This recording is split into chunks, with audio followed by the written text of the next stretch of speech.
Good afternoon everyone. Welcome to the today's episode of the daily news analysis of the NEXT IAS. Today is the 11th July 2025. Let's start with the today's important topics. First, shutting off the US aid to the Norman Borlaug's International NGO, that is International Wheat and Maize Research Center. This institute knocks India's door for the financial help.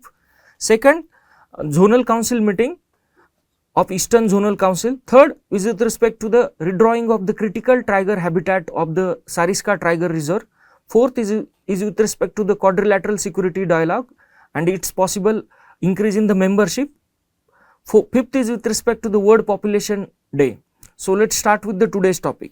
So the news is USAID shuts, Norman Borlaug's Institute knocks India's door.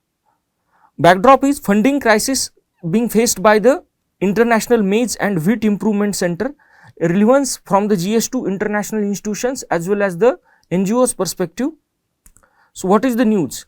Basically, this Norman Borlaug's institutes, that is International Maize and Wheat Improvement Center, which is located in the Mexico basically, has approached Government of India for the financial help in the context of the closing of aid by the USAID, so that the institution is facing overwhelming crisis, financial crisis. So basically they have also approached Indian private sector so that their research in the breeding varieties of the wheat and maize can be continued. So let's go into the certain basics of this organization, that is International Maize and Wheat Improvement Center. Basically, it is a cutting edge non-profit international organization, And what is its contribution? Basically, it works to enhance the yield, quality and resilience of the staple cereals like maize, wheat, sorghum and millets, which covers or constitutes almost 40% of the world's cropped area, especially in the global south countries, through applied science and strong partnerships. Basically, here the global south basically means the countries of Asia, Africa and Latin America, which are mostly economically underdeveloped or in developing stage of the economies, and basically they most of them have common history of the colonialism or shared past. This particular organization works for the benefit of these global south countries. Initially, when this organization was formed, NGO was formed, it was funded by the Mexican government and Rockefeller Foundation, but later the funding pattern has been shifted and it became primarily dependent on the United States International Aid Agency, that is USAID, for its funding. So let's go into what are the focus research areas of this particular institution. The first is breeding climate resilient high yielding wheat to tackle the heat stress and temperature spikes. So what is its primary focus of research? Building climate resilient high yielding wheat to tackle the heat stress, which reduces the heat yields by 6% for every 1 night increase in the 1 degree Celsius increase in the night temperature. So basically, in the context of global warming induced temperature rise, there is a need for developing climate resistance high yielding wheat varieties which can tackle the heat stress as well as the temperature spikes. As has been proved by the research of ICAR, with every 1 degree Celsius increase in the night temperature, there is a 6% reduction in the production of the or productivity of the wheat crops. So the second area of research is developing the BNI, biological nitrification inhibition traits in the wheat and maize. So what is this biological nitrification inhibition? Basically, it refers to the natural ability of plant species to suppress the process of nitrification in the soil by releasing the organic compounds from their roots. So what is the benefit of this particular process? It reduces the need of urea by 20%. So what is the benefit of this BNI? That is biological nitrification inhibition, improved nitrogen use efficiency. By the process of reducing the nitrification, what it results in? It helps to retain the nitrogen in the form of ammonium, thus which is less prone to the loss and can be better utilized by plants. So ultimately, if I have to summarize, basically the requirement of urea fertilizer in case of crops gets reduced because of this biological nitrification inhibition, and this particular organization, International Wheat and Maize Development Center, is working on developing such kind of varieties. So funding was, so what is the funding crisis of this CIMMYT? Basically USAID, that is the United USA's government's international aid agency, it is the largest donor, contributing almost 83 million US dollar out of 211 million in 2024. This particular organization has shut down by the US government, Trump administration, from July 1. Other donors like Gates Foundation, which gave $42 million, are also reducing contribution significantly. So there is a huge funding crunch which is expected to severely affect the global agricultural R&D from 2026 onwards. So let us go into the this contribution of International Wheat and Maize Research Center or Development Center to the Indian agriculture. The first and foremost, India's early green revolution, which happened in 1960s, that was based on the wheat varieties like Kalyan Sona, Sonalika, PBW 343. All these varieties were developed using CIMMYT or this particular organization's materials. Norman Borlaug, who is also considered as the father of green revolution of the world, has developed these high yielding semi-dwarf wheat varieties such as Lerma Rajo 64A, Sonora 63, Sonora 64, Mayo 64 in the context of India.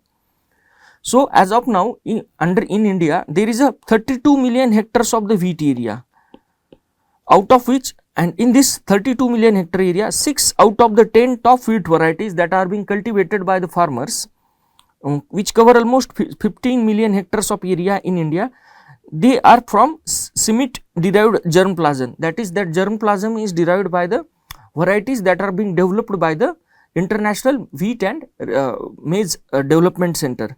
So what are these varieties? These are DBW 187, DBW 303, DBW 222, WH 1270, DBW 327, PBW 826. So no need to remember, I am just quoting these varieties. About 50% of the wheat grown in India today comes from the varieties that are released after 2019. So this statistic shows that the wheat that has been grown in India, more than 50% of this wheat basically developed through the collaboration between CIMMYT and Indian Institute of Wheat and Barley Research, Karnal. So the 50% wheat is grown by the varieties developed by this Indian Institute of Wheat and Barley Research and CIMMYT. So and then this particular variety, that is DBW 303, is the first wheat variety in South Asia which has exceeded average green yield of 8 tons per hectare, which is a huge.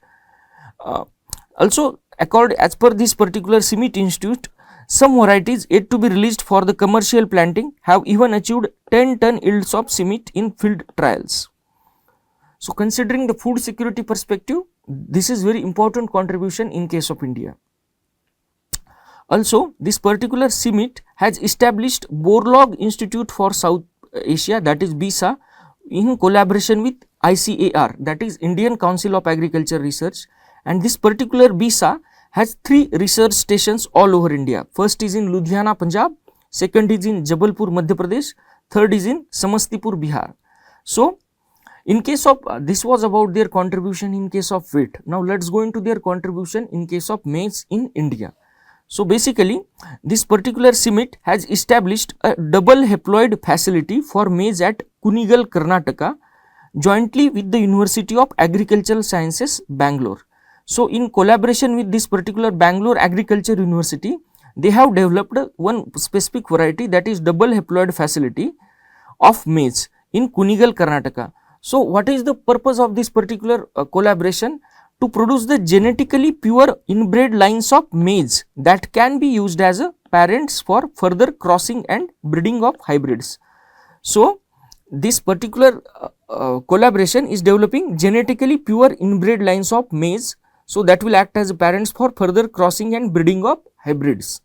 So in case of wheat and maize varieties, biological nitrification inhibition, as we have already seen, traits enter the trials in India by 2027. So this BNI trials will start in India by the end of 2027. Now, this was the contribution of CIMMYT in case of Indian agriculture. So, what is India's contribution for CIMMYT, or how India is donating to them? So, in case of 2024, India donated 0.8 million US dollar, and it was just almost a tenth of CIMMYT's global staffs are Indians. So, this is the personnel related contribution, and this is a financial contribution by India to the CIMMYT.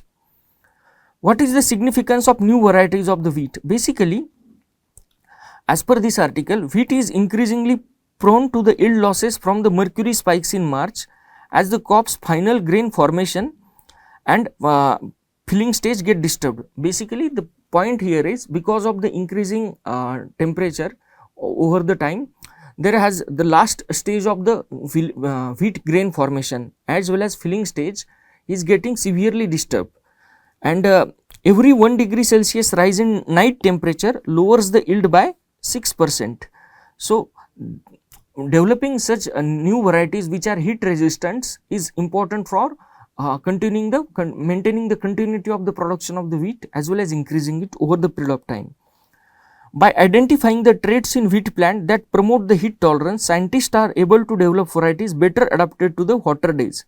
So, basically what the scientists are doing, they are trying to identify the traits or genes in wheat plants which promote the heat tolerance, and subsequently developing the varieties that are better adapted to the hotter days as well as the warmer nights in case of wheat.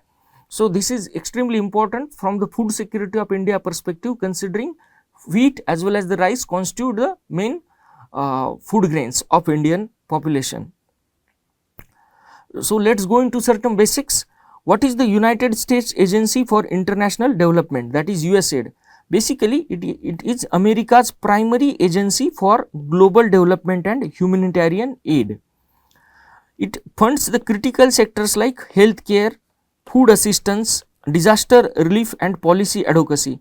So, it has its functions in multiple areas like healthcare, food assistance in crisis areas, disaster relief, policy advocacy. What are the main recipients of the USAID? Ukraine, which has been facing war since last 2-3 years, Ethiopia, Jordan, Somalia, Afghanistan. So, these are the primary countries which are the beneficiaries of the USAID. Now, in case of 2024, this particular USAID had received 44 billions, accounting for just 0.4% of the US federal budget. So, this 44 billion which was the budget of the USAID, it was just 0.4% of the US federal budget, but it represented 42% of the global humanitarian aid that has been tracked by UN. So, this is regarding the USAID's contribution all over the world as well as its budget. What is the USAID contribution in India? Basically, in India, USAID has been active since 1951, initially through the India Emergency Food Aid Act, later expanding its cooperation into areas like education, immunization, HIV, TB prevention and economic reforms also. So, yes, USAID has a historical presence in India since 1951 and it had acted in multiple areas of development. But in case of last decade, India has received about 1.5 billion, roughly 0.4% of the USAID's total global aid. So, this was the 1.5 billion was the aid by USA in case of India. This is the practice question, MCQ. Please solve this question. Now, let us go into the zonal council, the second topic of the day. What is the backdrop of this particular zonal council? Basically, 27th meeting of Eastern Zonal Council was recently conducted. What is the relevance? Important from GS to issues and challenges pertaining to the federal structure of the India. So, let us go into the details of the news. Basically, in July 2025, this 27th Eastern Zonal Council meeting was chaired by Union Home Minister Amit Shah, and there was a partition of the states like Jharkhand, Bihar, Odisha and West Bengal.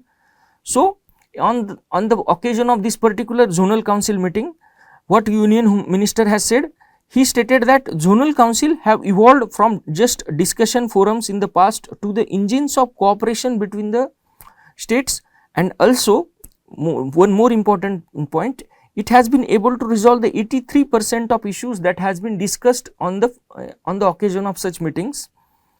So, when it comes to statistics, the Home Minister highlighted that between 2004 and 14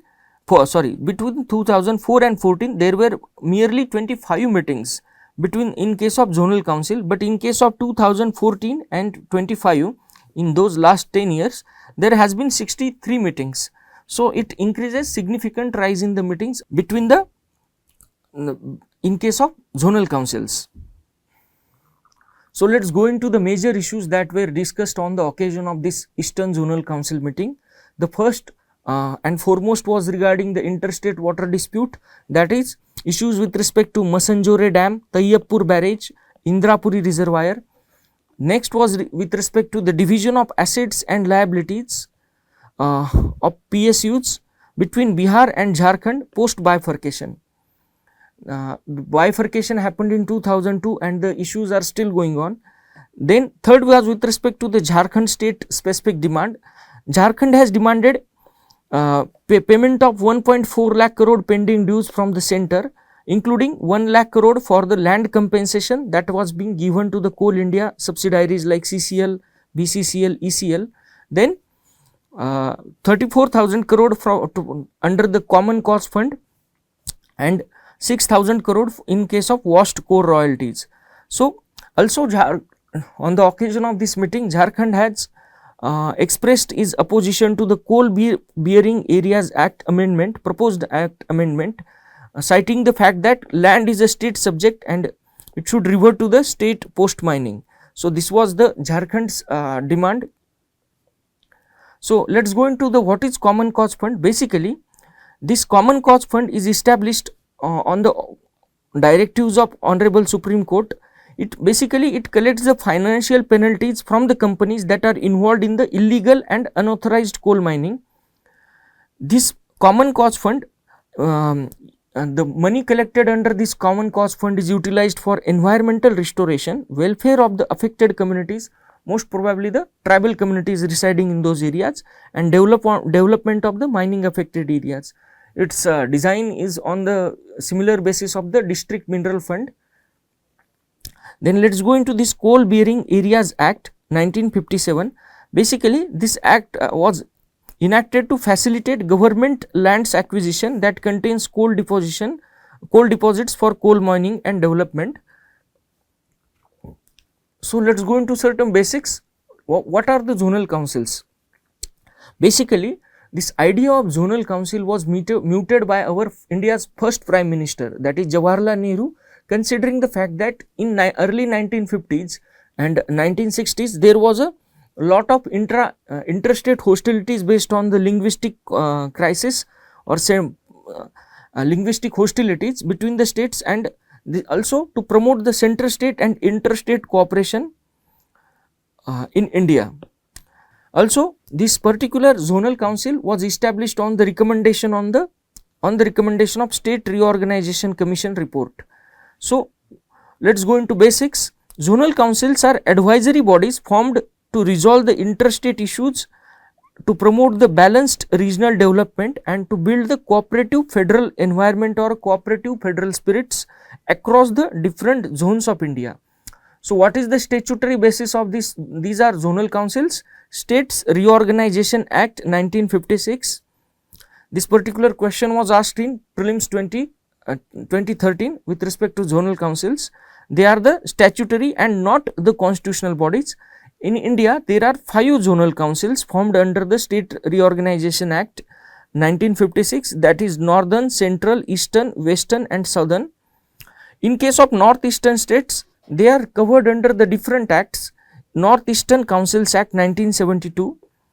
Unlike the broader platforms, that is Interstate Council or National Development Councils, zonal councils are region specific, that is East, West, North, South, and these are focused upon the zone based issues or zone based development. So, what is their purpose or objective? That is to facilitate the focused high level dialogue considering the regional and national perspectives. So, to promote the dialogue, to sort out the interstate issues as well as disputes is their basic purpose. So, let's go into the objectives of the zonal councils. The promote national integration, second prevent regionalism, linguistic conflicts, state parochialism. These three topics may not be very much relevant today, but in 1950s when states were on the India was undergoing federal changes in the context of development or formation of the new states, there were lot of conflicts prevalent between different states. For example, Maharashtra, Karnataka, Maharashtra, Gujarat. So this can be this objective, second objective can be quoted in the context of 1950s condition in India. Then fostering center-state collaboration and idea sharing, enabling joint development efforts among the states for the common projects. So let's go into the organizational structure of the zonal councils. First, chairman is always Union Home Minister, who is the ex officio chairman. Vice chairman is chief ministers in rotating manner. Whatever the members states of this particular zonal council, the chief minister of each state will become a vice chairman in rotating manner. So what are the members? Chief ministers and two ministers from each state, two from the UTs, Union Territories and the zone. What are the advisors of these zonal councils? Basically Niti Aayog committee, chief secretaries of the respective state, development commissioners of the respective states and relevant union ministers. So let's go into the functions of the zonal councils. First and foremost, it is an advisory body. It acts as an advisory body on the issues of common interest to the states in that particular zone. Second, it may discuss or recommend on the aspects of economic and social planning of the states or of the issues that are common to those states in that particular council. Border disputes, linguistic minorities, this is again very contested area. Border disputes, in case of Maharashtra, Belgaum related dispute is there. In case of Assam and Mizoram, there is a dispute. In case of Assam and Arunachal Pradesh, there is a dispute. So there is always dispute with reference to the border in multiple states. Linguistic minorities, as we can see, in case of Belgaum, Marathi population is considered as linguistic minority. In case of Kerala, the Kannada speaking or Tulu speaking areas in northern Kerala are considered as the linguistic minorities. So such issues are being developed between the various states. Interstate transport or issues from the state reorganization. So this is the practice question. With reference to the zonal councils in India, consider the following statements. Please solve this question. Let's go into the next topic of the day, that is quadrilateral security dialogue. So what is the backdrop of this particular news? A week after, recently the Quad foreign minister meeting was conducted in the Washington DC, and a week after this Quad foreign ministers meeting, Japanese diplomat indicated that Quad is open to expansion by participation of by admitting new like-minded nations in the future. So this particular relevance is general studies to regional and global groupings and agreements involving India and affecting India's interest. So this is the Quad, this is the relevance. So let's go into the news. Basically, Japan termed Quad as a evolving framework. This particular Japanese diplomat has termed Quad as a evolving framework open to adding the like-minded countries in the future. So the probability or possibility of joining or including the nations like South Korea or Philippines, which share the common interest like Quad, has not been ruled out by the Japan's political affairs minister Noriaki Abe. Such expansion has not been formally discussed, but at the same time his particular political affairs minister has clarified that such kind of expansion has not been formally discussed in the Quad meeting. So this basically these remarks follow the Quad foreign ministers meeting in the Washington DC, attended by the external affairs minister Jaishankar a week earlier. So this year upcoming Quad leader summit is scheduled in New Delhi later in 2025. So what are the expected attendees? US President Donald Trump, Australian PM Anthony Albanese, Japanese PM Shigeru Ishiba. So what is the, as per the Japanese political affairs minister, in case of Indo-Pacific cooperation, what was the US role? Basically, this particular minister has agreed that there have been a tariff related disagreements between US and Japan, but at the same time he has highlighted the need of US engagement to maintain the peace, stability and prosperity in the Indo-Pacific. He also urged multifaceted cooperation needs to be continued between the Quad members as well as the other regional partners to promote the peace and development of the Indo-Pacific region. In case of China, Minister has highlighted that Japan Quad is not aimed at any specific country including China, despite concerns over the Chinese actions in the South China Sea and East China Sea. In case of counter-terrorism and Pahalgam attack, what was the outcome of this particular meeting? The Quad foreign ministers have equivocally condemned Pahalgam terror attack but not named Pakistan. Second, Japan reaffirmed its strong commitment to the counter-terrorism, especially the cross-border terrorism that has been haunting India since post-independence. Japan was among the first nations who have consulted India post Pahalgam attack. Also, National Security Advisor and Foreign Minister between the India and Japan had discussed this issue. India also sent an all-party delegation to Japan, helping Japan to understand India's stance and gravity of terror attack. Basically, this was part of the India's outreach to global nations regarding the role and involvement of the Pakistan in Pahalgam attack. So, what is this Quad? Let us go into basics. This quadrilateral security dialogue is an informal strategic forum involving India, US, Australia and Japan. So, what is its purpose or objective? It focuses on promoting cooperation for free, open and inclusive Indo-Pacific. Let us go into the origin history of the Quad. Basically, this Quad has emerged as a cooperative response in 2004 Indian Ocean tsunami, with 4 nations collaborating on the humanitarian and disaster relief operations.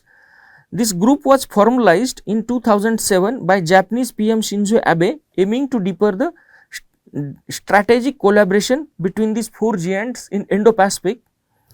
But later on, unfortunately, this forum became inactive, but in the context of China's growing assertiveness in the Indo-Pacific region, including the South China Sea and East China Sea, this informal association of the 4 nations has been revived, and they have they have formally organized themselves into the Quad. So, what is the global footprint of the Quad?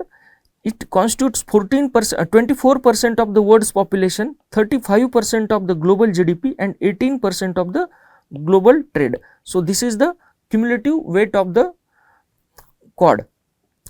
What is the strategic significance of the Quad? Basically, it strengthens the maritime security through joint military exercises and intelligence sharing, strengthening of the cumulative maritime security. India had a vision of Sagar as well as Mahasagar in case of Pacific Ocean, Indo-Pacific Ocean, and this strengthening of the military security through joint military exercises. For example, India has a Malabar exercise which includes all the Quad members, act as a strategic tool to counterbalance China's influence in the Indo-Pacific. China has trying to expand its global footprint to the its footprint in the Indo-Pacific region through aggressive BRI, Belt and Road Initiative. So, this Quad will act as a strategic tool to the counterbalance of China's this expensive BRI. Also, safeguarding the maritime trade routes and uphold the freedom of navigation. Basically, this is in the context of China's aggressive behavior in South China Sea and claiming of entire South China Sea in the context of drawing of its border up to the Philippines. Then, aligns with India's pursuit of rule-based multipolar world and its goal to become a regional superpower. Basically, this Quad's vision is in alignment with the India's pursuit of rule-based multipolar world as well as target to become a regional superpower in South Asia.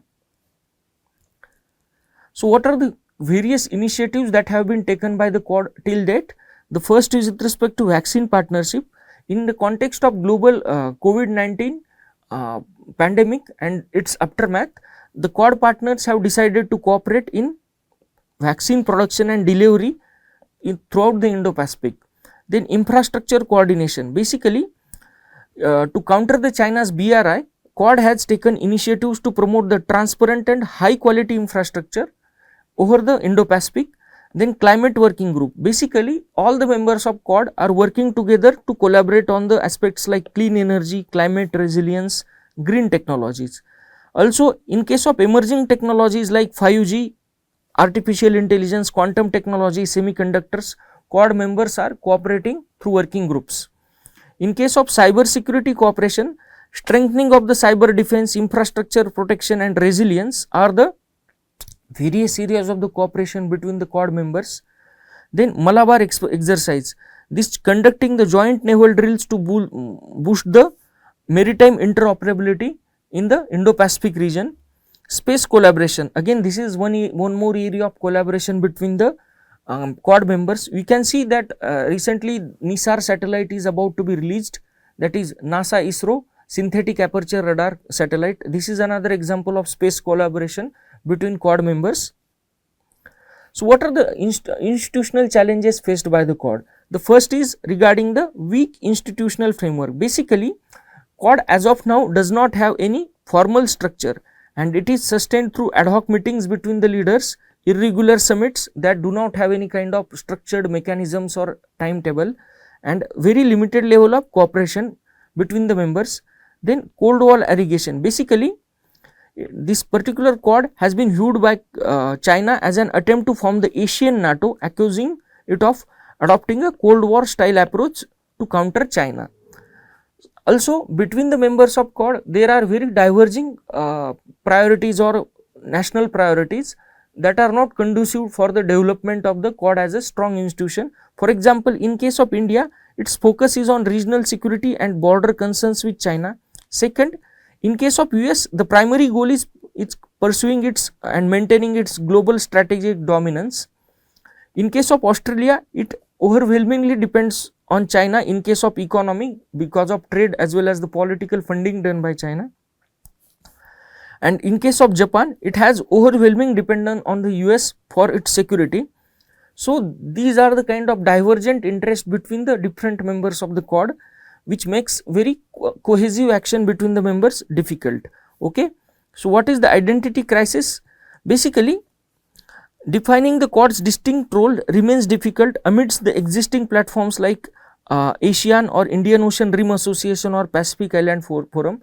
Basically, the author here wants to say that there are multiple organizations which are having even broader membership and similar kind of agenda. So, carving out a distinguishing space or distinguishing niche or distinguishing identity for Quad is a bit difficult. What are the India specific concerns of the Quad? Basically, avoidance of the military bloc formation. Basically, India do not want Quad to be converted into the military bloc, considering the fact that India is the only nation which shares the border with China and has a long standing border dispute with China. So, also India wants to preserve its strategic autonomy. Then managing the China relations. Basically, India is the only, as I have mentioned earlier, only Quad member that shares the land border with China, and India do not want to be seen this Quad as a anti-China alliance. Then flexible diplomacy. India maintains strategic ties with the SCO members and countries like Russia and Iran, which are in a conflict with the other Quad members. So, this India needs to walk this strategic balance. Risk to the traditional partners. Basically, a deeper Quad alignment could alienate the important strategic partners like Russia and Iran, which are important from the defense as well as the energy security perspective in case of India. So, what is the way forward? First and foremost, institutional strengthening of the Quad.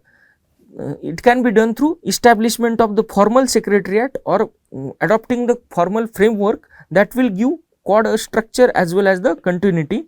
Second, complementing the other regional mechanism. Basically, Quad, instead of replacing or weakening of the other regional organizations like ASEAN or Indian Ocean Rim Association, Quad should enhance the regional cooperation through coordination as well as the collaboration with these regional organizations. Third is engage wider Asia Pacific, basically expanding the cooperation with more regional players on a shared concerns like climate change, tech and infrastructure. Author here wants to say that Quad can expand the cooperation with the other like-minded regional members on the issues of common interest like climate change, technology, infrastructure. Then maintaining the strategic balance, basically maintaining the ambiguity on the hard security issues to reduce the friction with China can help Quad to achieve the common regional goals that will ultimately resulting in the win-win situation for all members. So, this is the practice question with reference to the Quad. Consider the following statements. Please solve this question. Now, next article is with respect to redrawing of the critical tiger habitat of the Sariska Reserve. Basically, what is the backdrop of this particular news? Redrawing and rationalization of the boundaries of the Sariska Tiger Reserves, critical tiger habitat and buffer areas has been approved by the Union Environment Ministry. Important from GS3 ecological conservation and environmental impact assessment perspective. So, the standing committee of the National Board for Wildlife, which is chaired by our Honorable Union Environment Minister Bhupender Yadav, has approved the proposal of redrawing and rationalizing the Sariska Tiger Reserve's critical tiger habitat and buffer zone boundaries. So, after this matter will be referred to the Supreme Court, which is suo motu monitoring the multiple issues related to the Sariska Tiger Reserve, including the boundary rationalization. So, let us go into the detail of this particular news. So, what was the need to redraw the boundaries or rationalize the boundaries of the critical tiger habitat of the Sariska Tiger Reserve? The first was, it was done on the directions of the Honorable Supreme Court on the basis of report by the centrally empowered committee that was appointed by the Supreme Court itself. So, Supreme Court has given direction to the Union Environment Ministry to redraw and rationalize the boundaries of the critical tiger habitat of the Sariska Tiger Reserve, and Supreme Court has given this directive on the basis of recommendation it had received from the centrally empowered committee which it had appointed on a suo motu basis to address the issues of the Sariska Tiger Reserve. Okay. So, what are the other issues that are being faced in the Sariska Tiger Reserve? The issue of the human disturbances in the tiger reserve, and also this particular centrally empowered committee had made recommendation to the Supreme Court regarding village relocations, cattle grazing and boundary demarcation in case of Sariska Tiger Reserves. So, what was the important highlights of this centrally empowered committee that had been appointed by the Supreme Court? First, the present critical tiger habitat of the Sariska Tiger Reserve is fragmented, which is leading to the multiple legal and management issues on day-to-day basis. Second, the rationalization and redrawing of the boundaries of the critical tiger habitat of the Sariska Tiger Reserve must not reduce the total area critical tiger habitat which is available for the tigers. Third, we need to ensure the protection for the low tiger density zones within the Sariska Tiger Reserve due to the ecological connectivity significance of those areas. So, ultimately what it resulted into? It led to the increase in the critical tiger habitat of the Sariska Tiger Reserve. So, what are the potential benefits? Basically, there is happen to be the potential benefit to the mining sector, like over 50 marble and dolomite mines which are being closed by the Supreme Court order are likely to benefit if the boundary rationalization is implemented in near future. So, let us go into the certain basic concepts. What is the critical tiger habitat? Basically, a critical tiger habitat is a legally designated core area within tiger reserves meant to ensure long-term survival of the tigers and their prey base. So, it is a legally designated core area within tiger reserves, and what is the purpose? To ensure the long-term survival of the tigers and their prey. So, what is the legal basis of this particular critical tiger habitat? These critical tiger habitat are established under section 38V of the Wildlife Protection Act 1972. Again, This particular critical tiger habitat has been notified by the state government in consultation with National Tiger Conservation Authority and environmental experts. And what are the key features of this critical tiger habitat? First, they are identified through the scientific assessment. Second, human activities like mining, logging, settlement are strictly prohibited in the critical tiger habitat. Third, their aims to protect the tiger breeding grounds, maintain the adequate prey base and ensuring the ecological balance in the tiger reserves, within the tiger reserves. So, these are their goals of the critical tiger habitat: ensuring the prey base, maintaining the ecological balance and protect the tiger breeding grounds within the areas. So, what are the proposed boundary changes that are being given by the National Board of Wildlife? First, it has suggested removal of certain hilly and peripheral areas from the existing critical tiger habitat. Second, it has proposed inclusion of certain buffer zones into the critical tiger habitat. Third, it has increased critical tiger habitat area from 881 square kilometer to 924 square kilometer, but at the same time it has reduced the buffer area from 245 square kilometer to 203 square kilometer. So, these are the certain changes that have been proposed by the National Board for Wildlife Standing Committee. And what will be the chain of approval? The first, by the this particular proposal was approved by Rajasthan Chief Wildlife Warden, Rajasthan State Board for Wildlife, National Tiger Conservation Authority. So, this is the approval chain or approval hierarchy.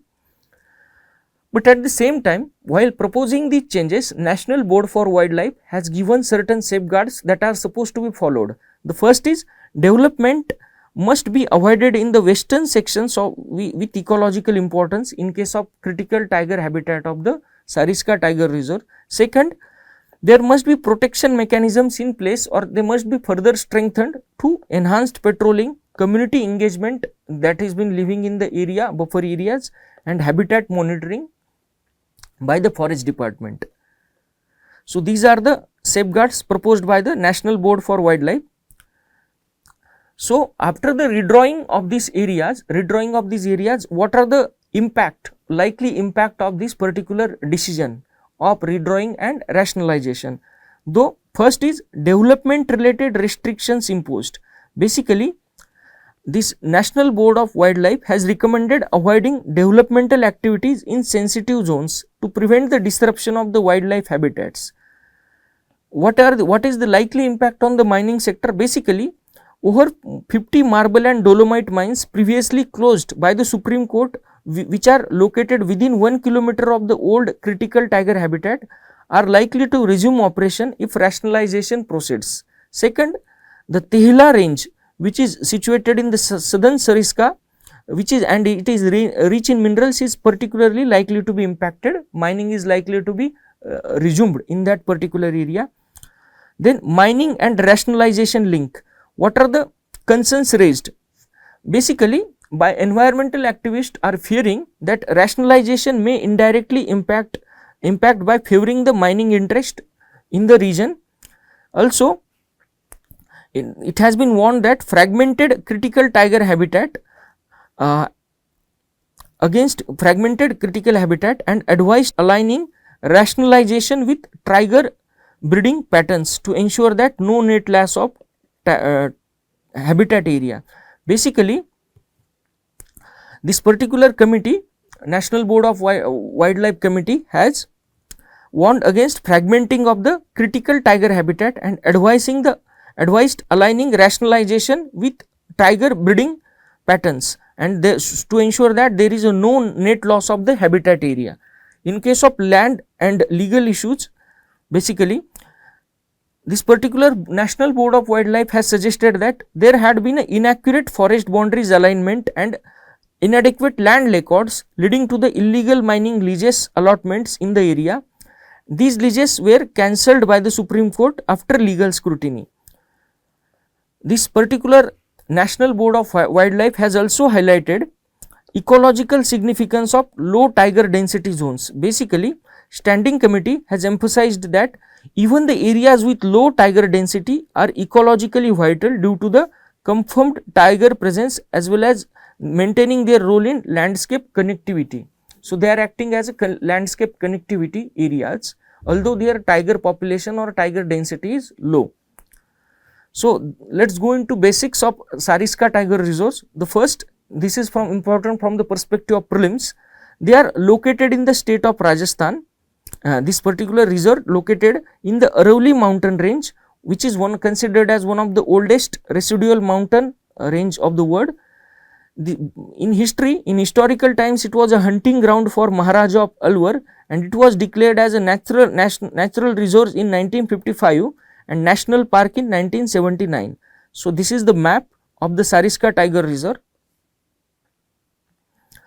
What is the tourism as well as the heritage significance? Basically, it is home to the many historical and cultural sites including Pandu Pol, Bhangad Fort, Ajabgarh, Pratapgarh, Silseher Lake, Jaisaman Lake. So, these are the famous tourist sites there. In case of topography,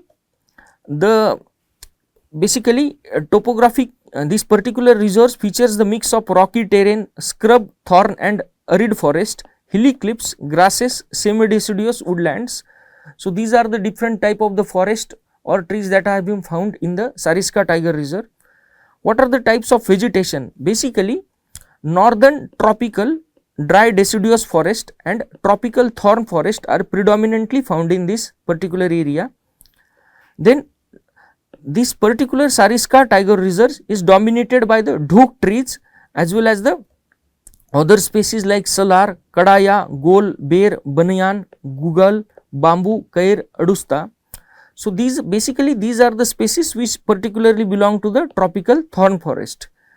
In case of fauna, significance of fauna, basically apart from the tigers, this Sariska Tiger Reserve is also home to the leopards, sambar, chital, which is also called as the spotted deer, nilgai, blue bull, four-horned antelope and wild boars. So, these are nothing but the prey base of the tigers or leopards. Let us go into the practice question. Basically, with reference to the Sariska Tiger Reserve, consider the following statements. Please solve this question. Now, let us go into the last topic of the day, that is aiding India's progress with choice, control and capital. On the occasion, today is the World Population Day. So, backdrop is celebration of the World Population Day and relevance is from GS1 population and associated issues, Indian society perspective.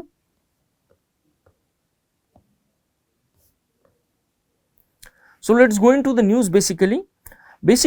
As this year global population has surpassed mark of 8 billion.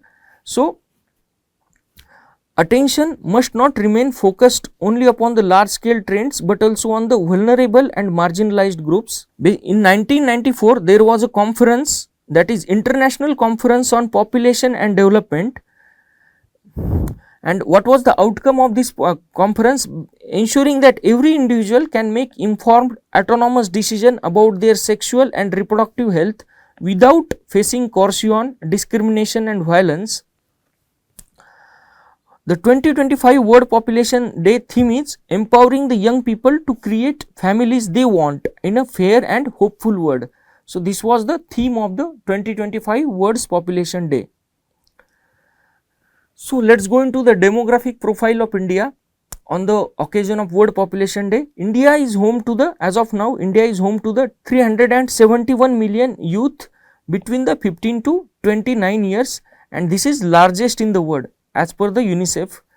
This youthful population, World Bank as well as the Niti Aayog report says that this 371 million youth population, if empowered through education, health, nutrition and family planning, can significantly boost India GDP to almost 1 trillion by 2030. So, this is the potential or significance of this youth population of 371 million with between 15 to 29 years.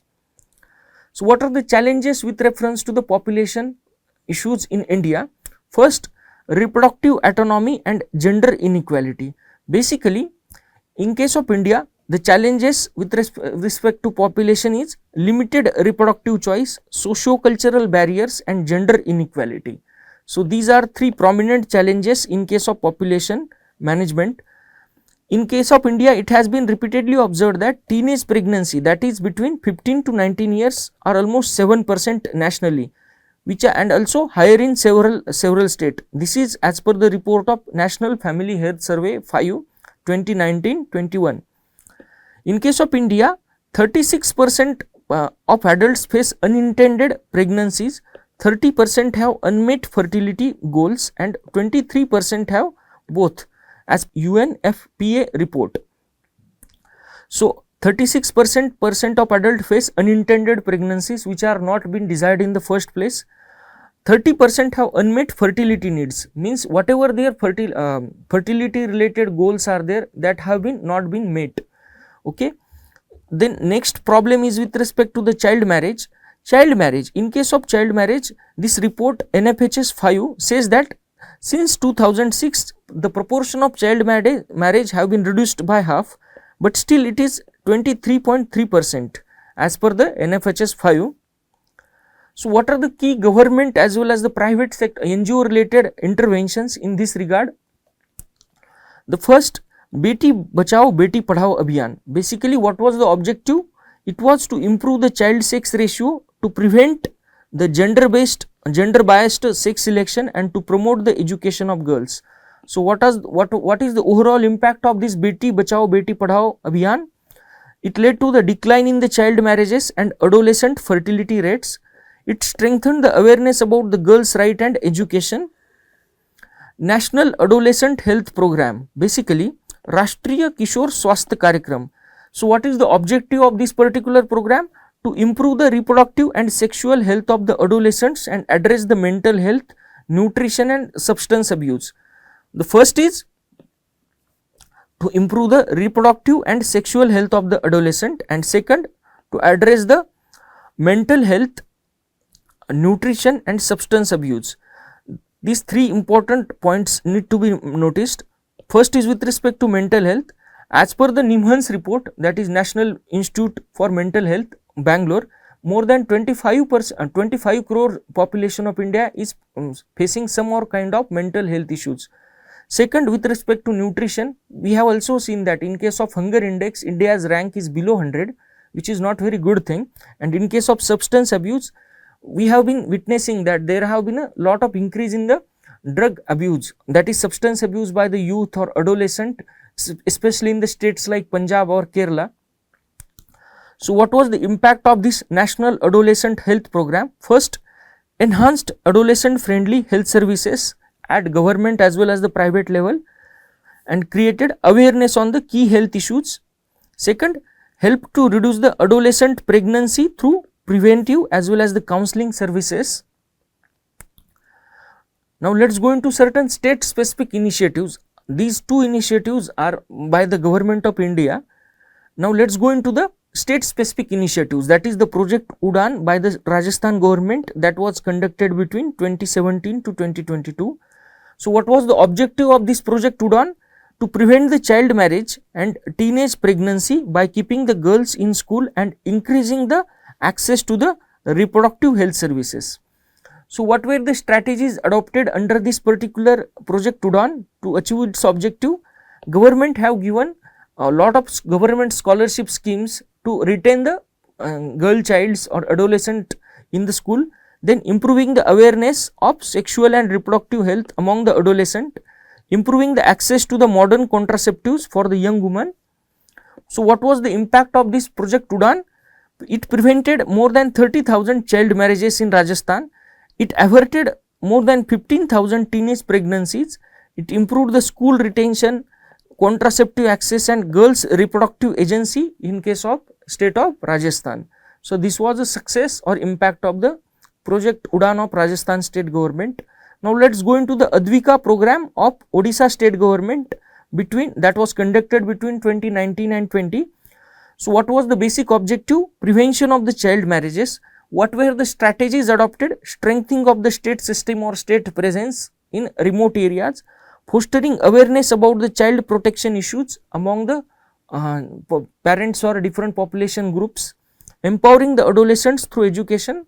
So focusing on empowering the adolescent through education initiatives or spread of the education, skill development and leadership training to the adolescents.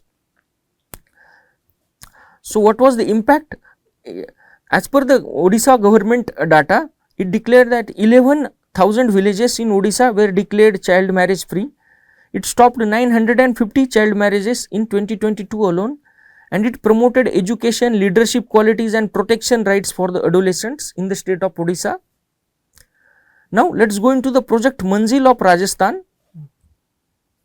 Basically, what was the objective? It was objective to address the issues surrounding the women's economic empowerment and low female labor force participation in the economic activities. So, what were the strategies adopted? It utilizes human-centered design approach, understand the aspirations of the young woman and then align skill training with these aspirations. So, basically what they have planned, they have tried to understand what were the aspirations of the young woman, what were their skills or aptitude, and accordingly they have designed their skill training programs which have been taken by the young woman. Okay. Second was unhindered access to the dignified employment opportunity at gender friendly workplaces. So, the women were given unhindered access at of employment opportunity at gender friendly workplace, so that they feel safe and secure while working. Then addressing the harmful social norms through constant behavior change and communication strategies. So, what was the impact of this project Manzil of Rajasthan? It impacted 28,000 young women trained at government skill training centers, and more than 16,000 were employed in the various skilled professions. It boosted the economic independence of the woman, leading to the delay in early marriages and increasing the self-determination among the women. It also challenged the social norms through behavioral change communication. So, this was the overall impact of the project Manzil of Rajasthan. Here author says what are the further steps needed to achieve our population related objectives.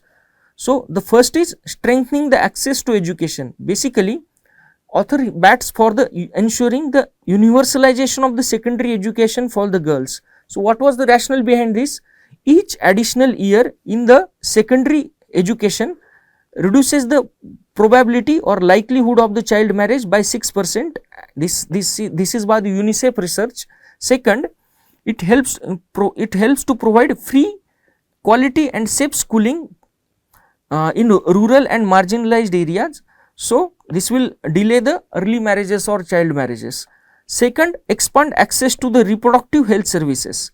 So, what is the objective behind this? Expanding the access to reproductive health services, so that it will lead to the ensuring adolescent friendly reproductive health services, including contraception, safe abortion, maternal health and infertility care. So, it also aimed at tackling the misinformation and stigma that is there around sexual and reproductive health prevalent in the society.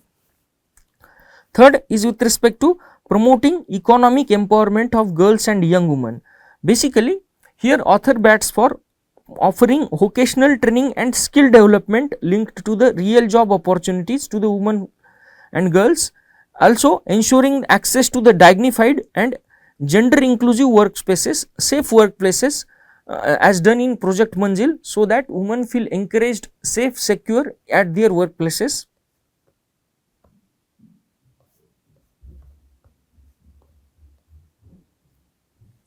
Next is with respect to fostering, enabling social norms and community support. See, any program that involves such empowerment of the woman must have community support for its total success. So, launching community mobilization campaigns to challenge the patriarchal norms as well as reduce the social acceptability of the child marriage. Once the child marriage social acceptability that has been there now gets reduced, ultimately it will prevent parents from putting their children into the child marriage like condition. Also, it encourages community declarations of the child marriage free villages. Example can be quoted of Odisha's Advika program. Next is with reference to the providing mental health and nutrition support, integrating mental health counseling into school and community health services. As I have already quoted, as far as the India is concerned, as per the Nimhan's Bangalore report, more than 25 crore population is facing some more kind of mental health issues. So, including the adolescent. So, integrating mental health counseling into the school as well as the community health services is sine qua non considering this kind of grave situation. Also, this report author bats for ensuring adequate nutrition for the adolescent girls through targeted government schemes. Basically, adolescent girls in future become they are going to mother, and also to ensuring the adequate nutrition will ensure the healthy child in future. So, this is the rationale behind this.